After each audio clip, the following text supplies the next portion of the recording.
All right, everyone, here's a quick way to get fractions in Adobe.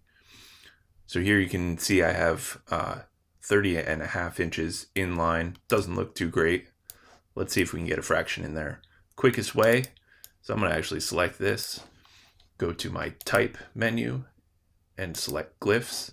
And with the font that I have right now, I'm going to go to numbers, and I have some preset options. So 1/2 inch, quarter, 3/4, we have preset as well as eighths and thirds. So that's the quickest way. Let's say I want to do a 16th. So we're 30 and 1/16. This font actually has numerators and denominators.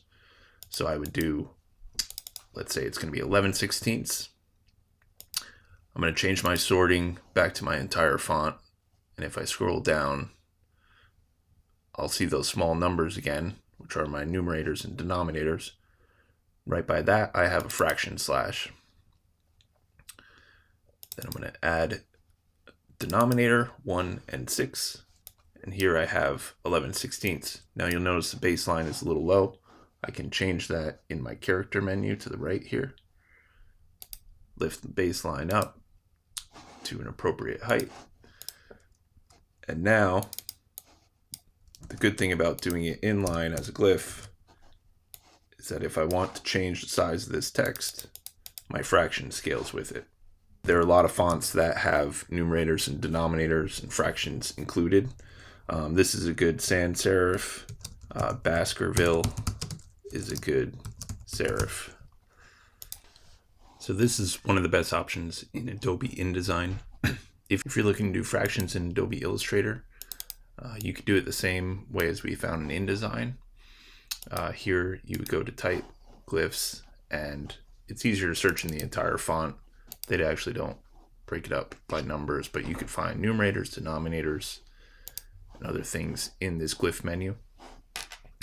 Another great feature that's available in Adobe Illustrator is the ability to actually just create a fraction out of anything.